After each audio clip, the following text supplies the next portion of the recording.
When a Sunday school teacher reports a robbery, police begin an investigation that exposes a horrifying secret. As the investigation deepens, it reveals a crime so disturbing, it would scar the city of Tracy forever.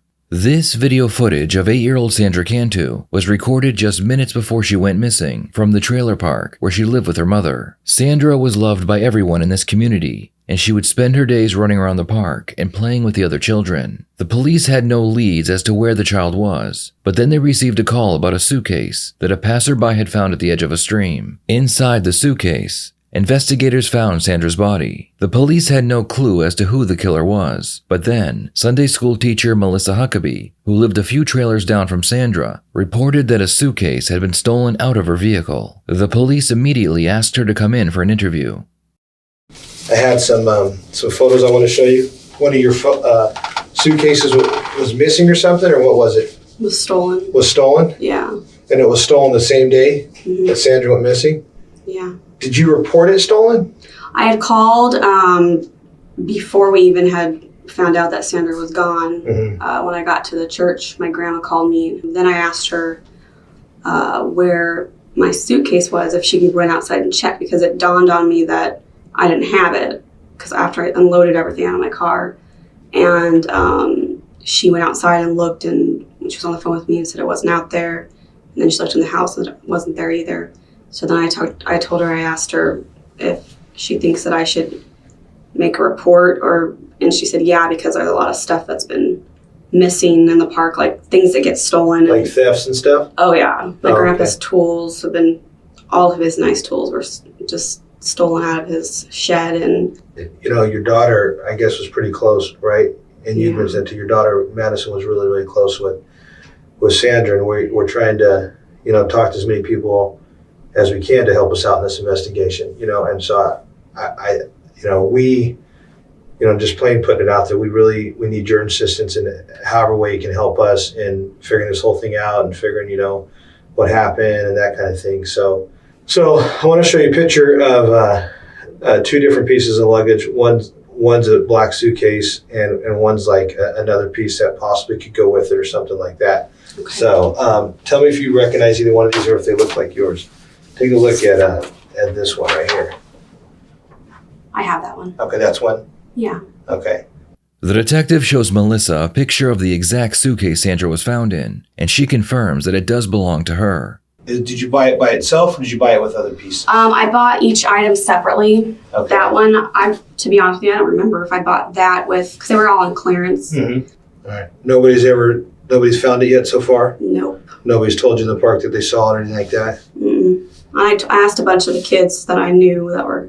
Investigators found it strange that she reported a missing suitcase on the same day Sandra went missing, but they had no evidence proving she was involved, so Melissa was allowed to leave. Later that night, the community held a vigil to show support for Sandra. During the event, Melissa approached an officer who was attending and presented him with a note she said she found on the sidewalk. The note claimed that Sandra was put into a suitcase, thrown into the water, and it gave the location of the suitcase. What's interesting is the police had not yet revealed that Sandra's body had been found. This raised a red flag with the detective who had initially interviewed her, so he asked her to come back in for a second interview the next day. Melissa begins by telling the detective that she went to school for criminal justice. Fullerton College for criminal justice for 2 years. When was that? That was when I just got out of high school in 99. You graduated in 99? Mm-hmm. Well, I'm a little bit older than you. I'm not going to tell you that. You said 99. Well, you don't look older. So. Yeah. No. You're not married anymore, right? No. So where does Madison's dad live, your ex-husband? I think it's Topeka, Kansas. He became violent. Oh, really? Yeah. Oh. So I was like, peace out. Well, it's probably better if, you guys, if their relationship wasn't functional, that you guys split up. What were you doing ride-alongs for? I was interested in becoming patrol. Oh, becoming a cop? Mm-hmm. I wanted to do forensics, but I wanted to be a patrol officer first. What made you give that up? I was assaulted by an off-duty police officer. Really? After spending about 20 minutes making small talk, the detective decides it's time to get down to business. He realizes that Melissa is interested in forensic science, but what he doesn't know is that Melissa used that knowledge to try and hide the horrifying thing she did to Sandra. Starting with the suitcase, the detective will continue uncovering shocking evidence that will eventually lead to an even more shocking confession. I just want to talk to you about the suitcase and what you know about Sandra and that whole thing. So when did you remember that you didn't have your suitcase? When my grandmother called me from the home to the church. You said when you came home, or you said you told me that you called somebody about your suitcase missing or something like that, right? Yeah, I called from the church. I think I wrote that. Who did you call? I called the police department. Tell me about how your daughter Madison and Sandra met. Is it through the trailer park? Yeah. How long have they been friends? Tell me about their relationship. They've been friends since we first moved down there. She came by and asked if my daughter could play, and Sandra came by? Yeah. Okay. She's always walking around the park all the time. How often does Sandra and your daughter play together? Pretty much almost every day. Almost every day? Yeah. Did they play together on the 27th, the day that she went missing? No, she came by right after school had ended. Mm-hmm. She came by and asked if Madison could play. Mm-hmm. And Madison answered the door, and I was going to the restroom. And she just said, "Can you play?" And I yelled out, "No." Mm-hmm. So my daughter said no. And I was coming out, and I saw my daughter close the door, and I saw Sandra walking down the steps. When did you first find out that Sandra was missing? Who told you, and what time was that on that day? I'm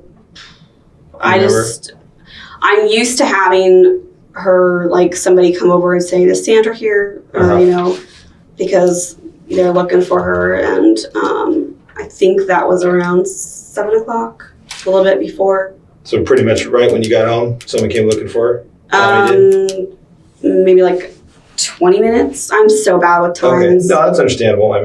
Melissa explains that her daughter and Sandra were friends, and they would spend a lot of time together. Eventually, the detective decides it's time to talk about the note that Melissa found.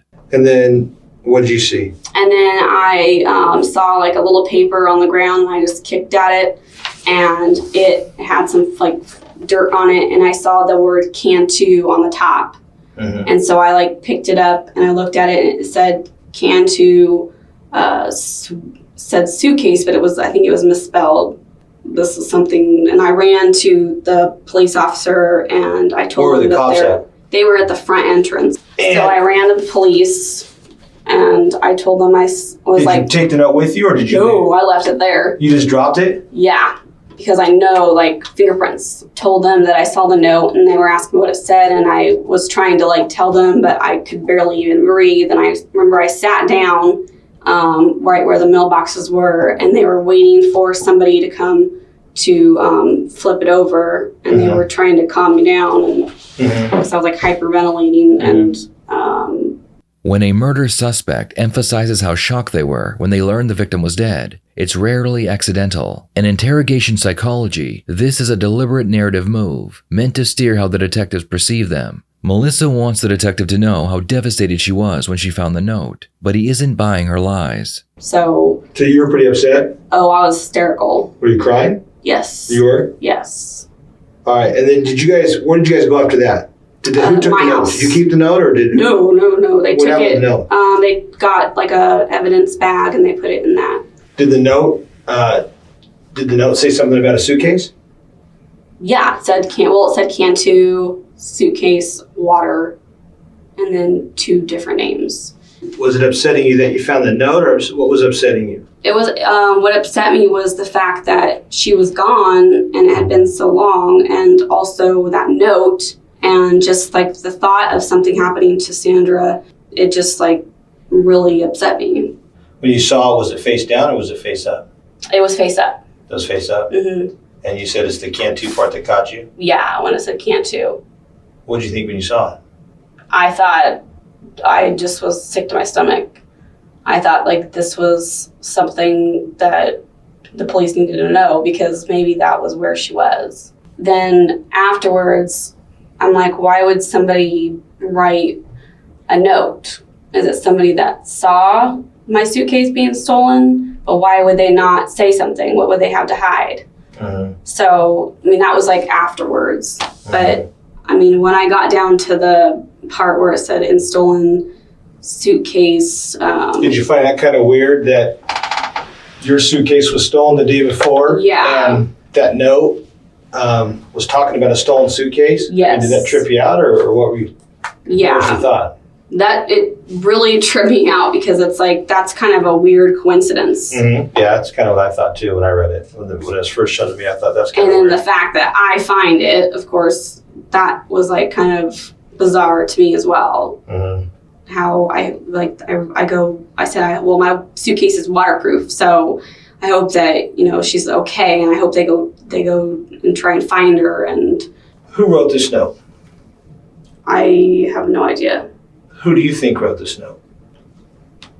I mean, if you had to speculate or estimate, or Looks like a kid wrote it. Why do you think a kid wrote it?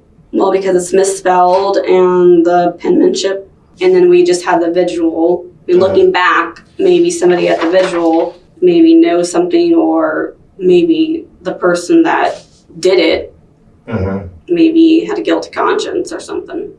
Hours before Melissa's second interview, the police department would have a press conference where they would make it known that Sandra's body had been found. The detective shows Melissa a picture of the suitcase Sandra was found in to confirm it was her suitcase. Do you find it ironic that you found it and your suitcase was gone? Was that just kind of trippy to you? Yeah, that was very trippy to me. And you've never found your suitcase to this point? Mm-mm. Have you ever seen a picture of the suitcase that Sandra's found it? Have I seen a picture of it? Just like the aerial view and like an up close one on my phone that my mom had sent me. I'm showing you. This is the suitcase. That's the Right suitcase that you guys found? That looks like my suitcase. And this is that little pond or irrigation area. That's the side of the bank or dirt that she was found in. Makes me nauseous. That picture makes me sick to know that she's in there. You know, help me understand how Sandra Cantu ends up in your suitcase. Well, my thinking is that somebody stole my suitcase and used that to put her in, obviously, to hide her in. I don't know.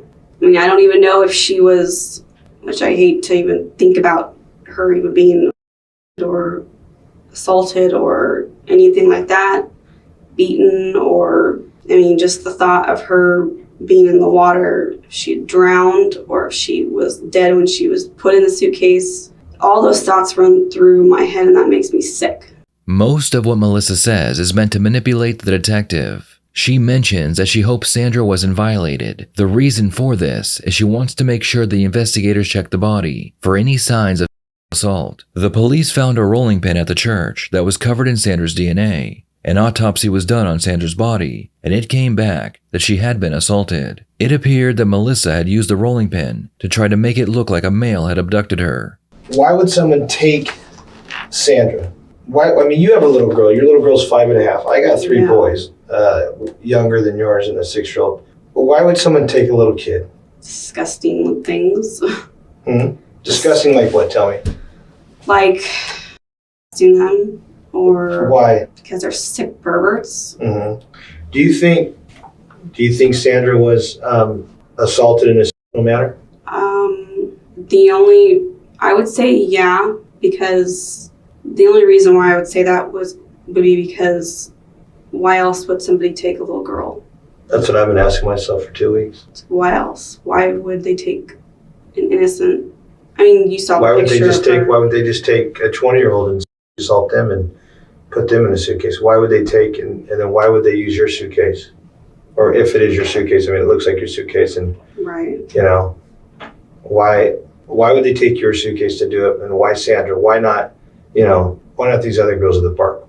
I think it was just an opportunity of convenience to me. I mean, my personal opinion. The other thing the autopsy revealed was that Sandra had been drugged prior to being killed. What investigators found interesting is that Melissa is prescribed the same medication that was found in Sandra's body. Hypothetically, what would happen if she took one of your Xanaxes?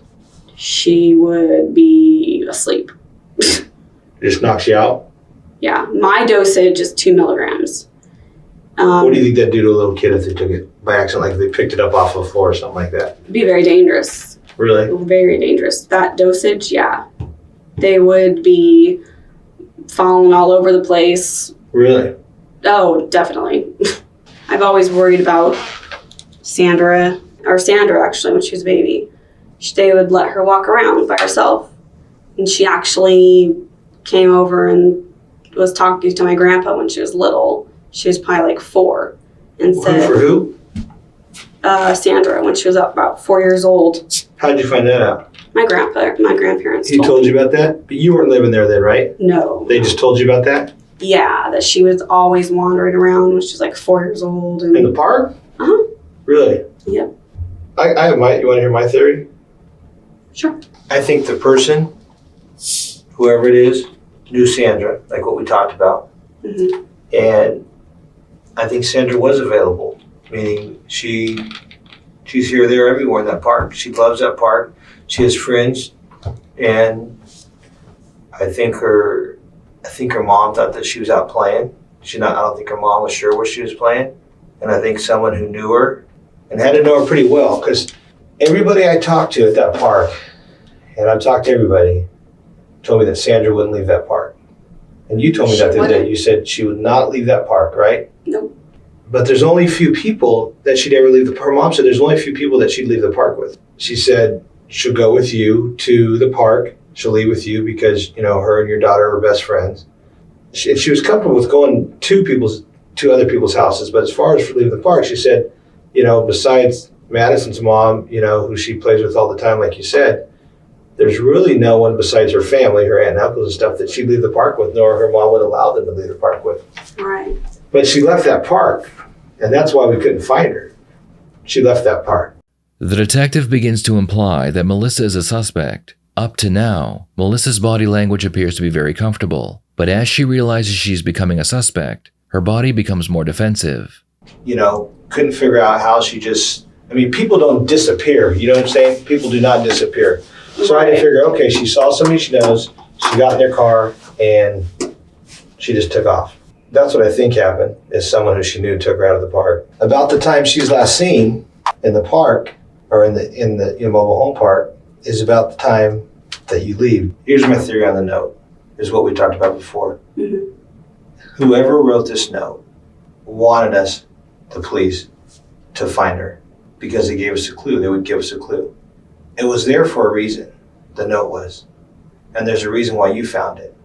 And there's a reason why you gave it to us. Because you wanted to help us find her. And we appreciate that. And that's why I've been talking to you about your suitcase. Mm-hmm. But there's a reason that only you're the one that found it. Yeah. I don't know why there would be a reason why I would be the one to find it. Well, I'm asking you, why do you think you're the only one that found this note? And then that same day you came back after you found it, picked it up and looked at it, and then came back real quick, and it was still there, even though it was kind of wet, it didn't blow away. But do you find it ironic that you found that note? Nobody else found it? Yeah, I do. To be honest, I do feel it. And do you find it ironic that it talked about a stolen suitcase, and your suitcase was stolen? Yes. Does that make sense? Yeah, it makes sense. I've thought about that too. What have you thought about? That's ironic. Mm-hmm. What do you think it tells me in your studies of forensics or criminology or whatever you've done? What do you think my first thought is? Do you think that maybe somebody knew that it was my suitcase because that's where I live, and then maybe put the note where I was? No? No. Oh, okay. That's what I thought you were. Well, I don't know. I think you're our witness. You think I'm the witness? Yeah, I think you're the person that can help us if I wish. answer these questions of who knows about who put Sandra in this stolen suitcase, your suitcase, and threw it in the water at this location. I need you to tell me where this note came from. I honestly don't know where it came from. See, I believe you do know where the note came from. No one else could have found this note. No one knew the note was going to be there. And if I knew who wrote that note, or if I knew anything. Like, I've been talking to you guys. When the police searched Melissa's home, they found a spiral notebook with pages torn out. They took the note Melissa found and compared it to her notebook, and not only was the paper an exact match, the police also found indentation of a couple letters in her notebook that matched the letters written in the note. The detective will now present Melissa with his evidence. I looked at that spiral notebook that we took. Mm-hmm. There's a couple interesting things, not much, but a couple interesting things we found. One of the things that we found that I was interested in on your spiral notebook was that it looked like it was the same paper size. So I took your spiral notebook. You see this ruler right here? Mm-hmm. We took your spiral notebook and we measured it, top to bottom, almost 7 inches. We put it up next to your spiral notebook and thought, okay, let's see if this note or this paper fits into your spiral notebook. Exact same size. I took this piece of paper and I went through the spiral notebook and I took this piece of paper, and as I was going through your notebook, I was flipping through it and I saw this one page. If I write really hard, can you see that T under it? Of course. Okay. I found this, but I found an N that wasn't written on. And I took the paper and I put it on it and it covered up the N. Mm-hmm. Exact same design. I'm not kidding you. I'm being dead serious. And I have no clue how. You've got to be joking around with me. I'm not joking. I'm asking. That's why I went out there to get the picture to show you. I'm not joking around. I swear to you. Well, Listen, I'm not kidding. I saw that and I go, oh my God. And I said, this came out of the notebook out of Melissa's house. Because we saw that N and we thought that was weird, because these N's are pretty distinctive. When you look at this note, every N, it's not different people that wrote this note. So let's measure the notebook. We measure the notebook. Let's measure the paper. Same kind of paper. It's spiral. We look at it, and then we take the paper, just like I think you would do. Right. You put it over the notebook, and it covers up the exact same pattern as the N. Then that means that was the notebook that was written in. Well, I can tell you why I think you wrote the note. I mean, you told me why, but I didn't write the note. I'm telling you, I did not write the note. But I've given Sandra and Miranda both one of those notebooks. Mm-hmm. So I'm not the only person who has one of those notebooks. Mm-hmm. But you said that you found that notebook in my house with the letter N indented that covers the letter N from the word throne on the exact same location of the paper, and this paper would fit right back in there, right above where the letter N is indented, and it would cover that up. It wouldn't be sitting in between these two words or anything like that. Same exact design, pattern, everything of that letter. I don't know what to say as far as that goes, except that it's not. I didn't write that note. The detective presents Melissa with a blown-up picture of a sticky note that they found in her car. Written on this sticky note was the location of Sandra's body. When she realizes they found the sticky note, Melissa claims that after she found the note that talked about where Sandra was, she wrote the location down on the sticky note and went to go look for Sandra. I don't know why I didn't tell you that. Well, let's talk about it. Why? Well, because it's incriminating to me. Possibly. I mean, the suitcase is mine. Mm-hmm. And I don't want people to think that I did this to her because I didn't. Let me ask you something. I knew those names on that piece of paper. I remembered them. And I went on the computer and I looked up street names. I went on a map and I looked on a map and I saw that those were 2 names. And then I saw that the cross street was that, and I wrote it down on that notepad. So that's the only thing I swear that I've lied about. I'm sorry. And so you went there after you found that note. Why did you go there? To find her. Why did you want to find her? Why? Because she's missing. What did you do when you got there? I just saw the 2 cross streets. And I went down that road. And I didn't see anything, any water anywhere. But I didn't see anything else. Do you see anything that's the same in this note and that note? I see 3 letters that look the same. The W, look at this W, and look at this W, and look at the water. I think the person that wrote this note didn't want us to figure out who wrote the note, and they tried to change their handwriting. But I did not write that note. I did write. And the last thing I want to do is accuse someone of doing something wrong or, sick or whatever that didn't do it. I've spent the last pretty much 2 weeks of my life trying to figure this out. And I finally figured it out. But it took a lot of evidence for us to figure it out. To tell you the truth, right now, I think I want a lawyer. Let me see your purse real quick. You need to stand up. Are you arresting me? Yep. Turn around that way. Put your hands behind your back. You're under arrest for murder and kidnapping. What? Melissa, you're under the arrest. Okay. I didn't do anything. All right. Melissa was arrested and put into a holding cell, but a few minutes later, she asked to speak with the detective again. Unfortunately, the first part of her second interview is audio only. You said you had a video and you were going to show me before I told you I wanted a lawyer. I want you to show me or prove to me that I did it because I didn't do it. It was an accident. I told you it was an accident. I know it was. Accidents happen. Kill her. She just died. I know it was an accident, and that's all I want to know. Why is it an accident? Tell me. Sandra was walking down the road.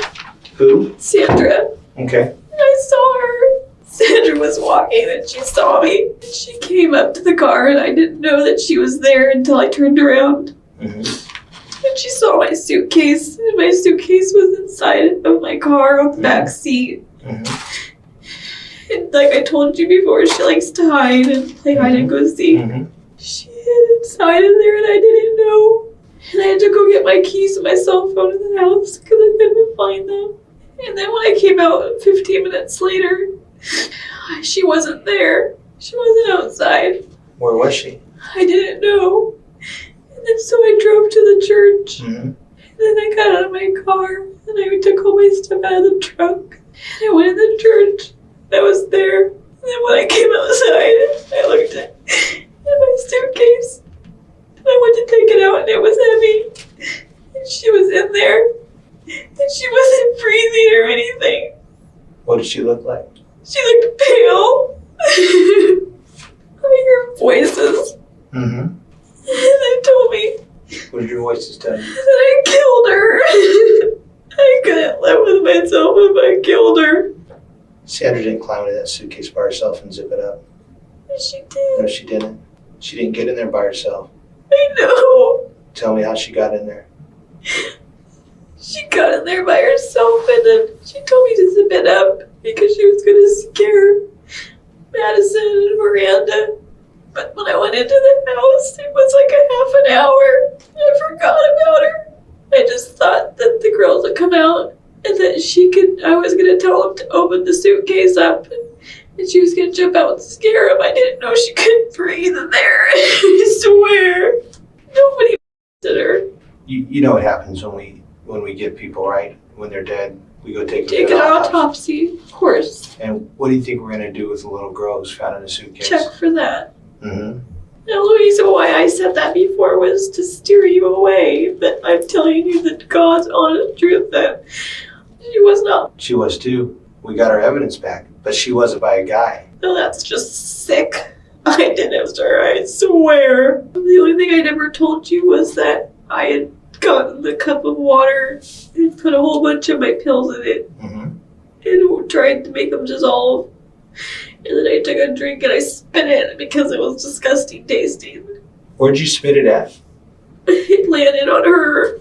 Landed on her? Yeah. Where at? I don't know, like inside the suitcase. Inside the suitcase while she was in there? Like on the bottom part, like by where her feet were. Melissa tries to explain how her medication was found in Sandra's system, but, like everything else she is saying, it's obviously a lie. Now that they have her confession, they have to show that she intentionally murdered Sandra. They already have evidence showing Melissa drugged her, but they also found an article she saved on her computer about a similar case. We found an article on one of the computers, I'm not sure which one, but it was about a 4-year-old girl that was arrested by her grandfather and put in a suitcase in Israel, and she was found in a body of water 2 weeks later. That's weird. Because I did that. You could ask my grandma. Who would have researched that? I told you nothing's going to change the outcome now. I'm just searching for some answers. I can get you the article. We printed it out, but it was kind of weird. It was kind of similar to this case. everything I did is right now is what I told you. I got a hard time believing that Sandra wouldn't try to fight her way out of that suitcase when she was in there in the back of your car. You forgot? Yeah, Are you sure? I'm positive. One thing I want you to know is I did not her. How do you feel now? Worse or better? Worse. Worse? Did you feel like it was something that you had to get off your chest? Yeah. So how'd you get her to get in the suitcase? She wanted to get in there, and she told me that she wanted to hide in there and scare the girls, and because I told her that Miranda was in the house. But you were getting ready to leave to go to the church. You said you were in a hurry, so why would you let her get in the suitcase? Just because she was going to scare the girls. Did you go back in the house and get the girls after she got in the suitcase? I was going to. And when I went there and I was looking for my car keys. And you couldn't find them? Uh-uh. Did you really not find your car keys, or did you purposely leave those keys there with your purse or your Cell phone? No, I really couldn't find my car keys or my cell phone. My cell phone's always like attached to me. It's like glued to me. I never leave anywhere without it. Why didn't you just call 911? I was panicked. I don't know why. Did you not want Sandra to be alive? No, I wanted her to be alive, but I knew she was dead. My God, I'm a freaking psychopath. What if I told you someone saw you leave the complex on video with her sitting in the car? I would say that that's not true. What if I could go get him for you right now? I would say bring it on, because I know for a fact that she was not in the front or in the back seat of my car. Where was she when you drove down? She was in the suitcase. Who assaulted her? I don't know. Someone did. I'm not making this up. I'm not trying to make this any worse than it is. Oh, I know. Someone assaulted her. If it wasn't you, it was someone else. The problem is you're probably going to get stuck with it at trial. I hope not, because I didn't do it. I have no reason But to. you did everything else by yourself. No one was at the church. I know. Maybe you, for a minute, because the world was spinning, and it would have been for me too, they thought, you know what, if I can pin this on a guy, I'm not going to be responsible for this. Did you expect to get caught at some point? I was expecting to turn myself in. Did you realize it was close? Yeah, I knew when the police on the news, when they said that they were going to make an arrest, I was waiting at the house. You understand what's going to happen now, right? You're going to have to go to our jail. You understand that? Yeah. In the end, Melissa was charged with kidnapping, first-degree murder, and assault. Realizing that she was about to get the death penalty, Melissa accepted a plea deal where prosecution would drop the assault charge in exchange for her guilty plea. Melissa was sentenced to the rest of her life in prison. As for the reason why she did it, only Melissa knows. There are many theories, the main one being Melissa was an attention seeker and she loved to be at the center of any drama. Melissa may have killed Sandra to create a situation where she would receive attention. Another theory is Melissa saw how loved Sandra was by the community and it made her jealous. I'd love to hear what you think her motive was, so please share it in the comments below.